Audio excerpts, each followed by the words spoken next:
Après 9 mois de cours et d'évaluation dans les établissements scolaires respectifs, les élèves candidats au CEP, au BPC et au bac maximisent leurs efforts dans le travail pour affronter ces différents examens d'État. C'est le cas par exemple de l'école Notre-Dame-des-Rosaires, située à côté du pont des Centenaires au centre-ville Plateau. Avec 26 ans d'expérience, 382 élèves, 76 enseignants et 16 salles pédagogiques, les candidats en classe de 3e et de terminale se disent prêts à affronter ces examens car ils ont assimilé tous les cours dispensés à l'école.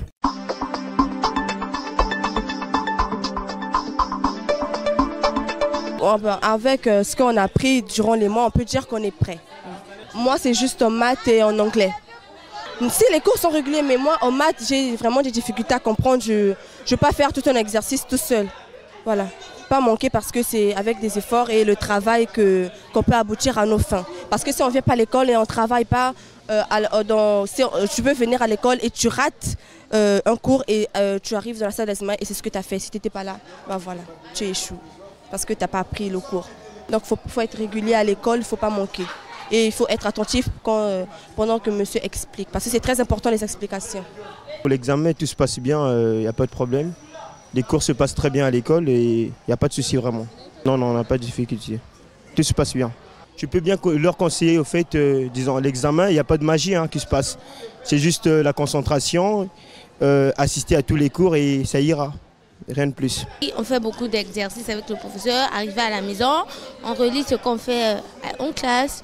Nous disons nos leçons. Je les conseillerais de venir à l'école étudier parce que c'est pour notre avenir. Un jour, nous pouvons aider nos parents. Et puis si nos parents font ça, c'est pour notre bien. Parce qu'un jour, on pourrait les aider. Moi, je me prépare bien, je révise à la maison, je refais tous les exos faits en classe. Moi, j'ai pas de difficultés, je suis bon partout. Le seul conseil que je donnerai aux autres qui ne participent pas, c'est d'assister à tous les cours et de refaire tous les exos faits en classe à la maison. En fait, pour affronter mon brevet, j'étudie, j'assiste à tous mes cours et c'est tout, je pense. Pas vraiment, vu qu'on a de bons profs ici, donc je m'en sors quand même. En fait, de beaucoup suivre des cours, d'assister au TD et puis d'étudier chez soi. De leur côté, les enseignants se disent confiants en leurs élèves car ceux-ci ont montré leur capacité lors des évaluations locales. À commencer par le délégué pédagogique M. Tunga Kumba et quelques enseignants. Ici, nous avons le collège et le lycée, donc les candidats de classe de 3e et c'est le terminal. Nous avons 3 terminales, 2 D et une terminale A, et puis 2 classes de 3e. Bon, mais les enfants sont mis dans des conditions depuis le début de l'année, sauf que lorsqu'on est à la veille des examens, il y a une préparation particulière. Entre-temps, nous avons organisé 2 BPC locaux, blancs, au sein de l'établissement, avant que les enfants ne participent au BPC départemental. Et au niveau des élèves de terminale également, nous avons eu un bac blanc local et puis un bac blanc départemental. Donc, les enfants sont mis en condition. Ça, c'est au niveau des examens. Mais dans les salles de classe également, les enseignants on a demandé aux enseignants vraiment de mouiller le maillot parce que les classes d'examen, c'est le miroir de l'établissement. Voilà.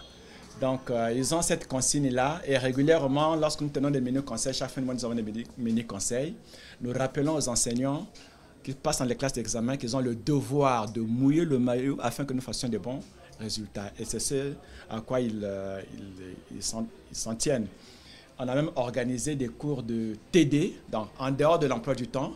Le professeur, on a accordé à tous les profs qui passent dans les classes d'examen, on leur a accordé 2 heures pour faire des TD afin de maximiser les chances des élèves au bac et au BPC, bien sûr. L'idéal serait que les enfants se comportent bien, mais ce n'est pas toujours évident. Et notre rôle en tant que souvent c'est général, parce que je ne suis pas seul, j'ai des collègues, c'est de faire que les enfants soient réguliers à l'école et suivent les cours de façon régulière. Parce que s'il n'y a pas de régularité, il n'y aura pas de maîtrise des programmes ou des cours. Donc c'est ça notre but. On fait tout pour qu'ils viennent à l'école régulièrement et qu'ils soient réguliers en classe.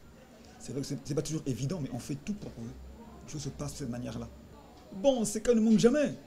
C'est qu'elle ne manque jamais, mais le travail a commencé depuis le mois d'octobre. On a commencé depuis le premier trimestre, et là, ça se poursuit. Bon, maintenant, les cas d'indiscipline, d'absentéisme, oui, ça existe. Mais généralement, à la fin de l'année, les enfants sont de plus en plus réguliers. Ils savent que l'examen approche et il faut être près des enseignants. C'est plus facile à ce moment-là.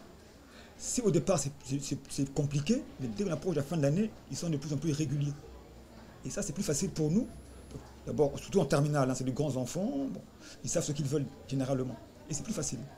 Dans les cas d'absentéisme, il n'y en a pas trop. Hein, généralement, c'est des absences justifiées. Mais les absences non justifiées, non, il n'y en a pas.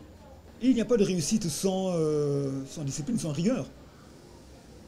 Nous, à notre niveau, en tant qu'administration, qu'est-ce qu'on fait? On s'efforce d'imposer cette rigueur. L'école a 25 ans d'existence aujourd'hui. Et si l'école a réussi, c'est grâce à la rigueur qu'avait su imposer son créateur, son promoteur. Et nous, on s'inscrit dans cette logique-là. Donc les parents savent que l'école, chez nous, la rigueur est un principe cardinal, le moteur. Donc qu'est-ce qu'on fait, nous? Les parents doivent nous aider. C'est le dernier virage. Les parents doivent veiller à ce que les enfants se lèvent tôt le matin, viennent au cours régulièrement, fassent au cours régulièrement. Si les parents ne nous aident pas, que ce sont nos premiers partenaires, nous on fera le travail. Enfin, nous on est un peu en aval, ils sont en amont, ça ne marchera jamais. Donc il faut une collaboration entre les parents et l'école pour que le travail soit de plus en plus efficace. Donc un seul conseil, c'est la rigueur à tous les niveaux. Ça part depuis les parents, en passant par l'administration, jusqu'aux élèves, sans oublier les enseignants qui doivent mouiller le maillot. Le déroulement de ces examens commencera le 31 mai pour le bac et le 20 juin pour le BPC. Il ne reste qu'à souhaiter bonne chance à tous les candidats.